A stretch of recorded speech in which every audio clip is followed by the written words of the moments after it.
경매는 우리가 더 싸게 사요. 특히나 건물은. 그러면 기본적으로 2, 3억 정도는 깔고 들어가는데 거기에서 90%니까 일반적인 부채 비율이랑 거의 비슷한 거죠. 낙찰가액 90%라고 해도 감정가 대비해서는 얼마 안 될 수도 있는 거니까.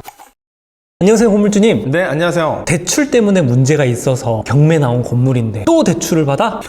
그럼 누가 들어가? 임차 안 들어온다. 이런 댓글이 달렸었어요. 전세도 그렇고 대출도 그렇고 이것 때문에 경매가 나왔는데 대출을 낙찰가의 90%를 받으면 누가 들어가냐? 그럼 결국에는 그 건물은 또 경매가 나온다. 이거죠. 사실 그렇게 생각하실 수 있습니다. 이 경험이 그렇게 중요한 거예요. 그리고 주변에 건물을 관리하시는 분이 없다면 더더욱더 그렇게 생각하실 수밖에 없다고 생각을 하는데 그냥 일반 상식적으로는 틀린 말이 아닌 거예요. 일단 기본적으로 경매 같은 경우는요, 모든 권리가 소멸돼요. 경매보다 더 싸게 살 수 있는 방법들이 여러 가지가 있긴 하지만 보통은 금매 다음에 싸게 살 수 있는 방법이 경매라고 생각하거든요. 근데 이 금매에서도 급금매라는 게 또 있고 종류가 달라요. 이 급금매의 종류 하나 뭐냐, 경매가 나오려면 통상 6개월에서 1년 정도 걸립니다. 그러면 이 경매가 나오기 전에 이 집을 팔 수가 있어요. 경매가 아닌 일반 매매에선 100% 다 인수예요. 그냥 그대로 가져오는 거죠. 전세를 누가 살고 있든지 그냥 그대로 가져오는 거. 그만큼 더 싸게 살 수 있는데 아무도 사질 않는 거예요. 전세 보증금도 내가 인수해야 되고 대출도 인수해야 되고 압류가 걸려있으면 압류도 인수를 해야 되고, 그렇게 우리가 싸게 산 경우에는 문제가 생길 수 있어요. 결국에는 전세 보증금까지 안고 사는 거잖아요. 그래서 그런 물건들은 나중에 임차를 맞출 때 어렵습니다. 대출의 90%가 중요한 게 아니라 부채 비율이 더 중요한 거예요. 예를 들어서 10억짜리를 9억을 대출을 받는 거랑 10억짜리를 5억에 사서 4억의 대출을 받는 거랑 다르죠? 그러니까 시세 대비 몇 프로에 대한 부채가 있는 게 중요한 거지 낙찰가의 90%가 대출을 받았다고 해서 위험하다는 게 아닙니다. 그러니까 이거를 좀 이해를 하셔야 돼요. 경매는 우리가 더 싸게 사요. 특히나 건물은. 그러면 기본적으로 2, 3억 정도는 깔고 들어가는데 거기에서 90%니까 일반적인 부채 비율이랑 거의 비슷한 거죠. 낙찰가액 90%라고 해도 감정가 대비해서는 얼마 안 될 수도 있는 거니까.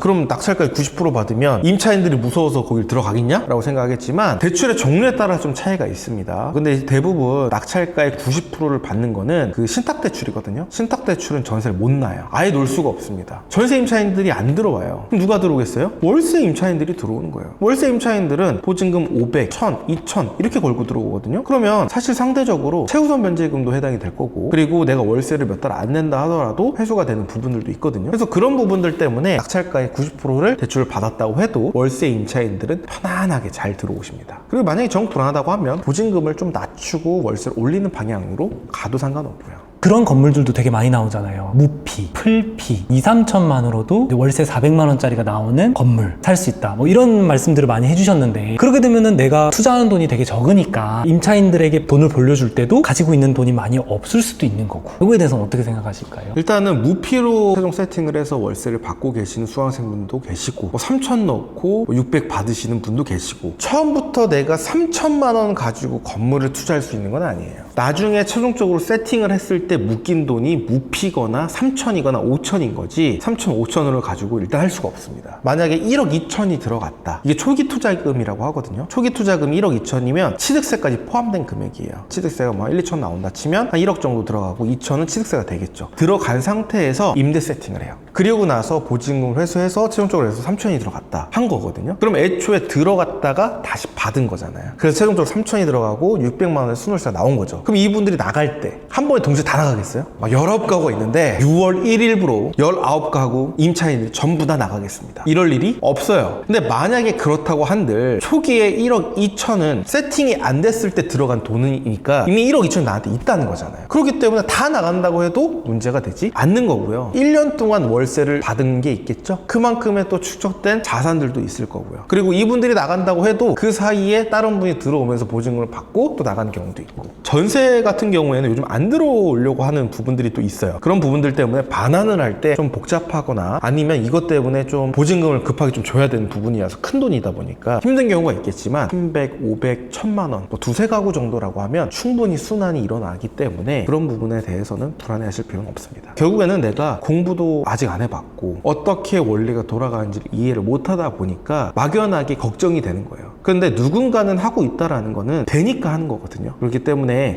나도 할 수 있겠다라는 생각을 가지고 공부를 한번 해보시면 좋을 것 같습니다. 제가 이번에 또 다가구 세미나를 진행을 합니다. 여러분들이 다가구 주택에 또 관심은 있었는데 물어보실 분들이 없잖아요. 그럼 저한테 또 물어볼 수 있는 이 시간도 또 마련했습니다. 그리고 아시겠지만 제가 지금 다가구 1대1 코칭반을 운영을 하고 있는데 상시 모집을 안 해요. 지금 안 한 지가 지금 2달이 넘었습니다. 그래서 요번에 세미나에 참여해주신 분들에게만 다가구 1대1 코칭반도 제가 안내를 해드릴 예정이니까요. 아래 고정 댓글 확인하셔서 세미나 신청하신 뒤에 단톡방에 입장해주시면 좋을 것 같습니다. 오늘도 영상 시청해주셔서 감사합니다.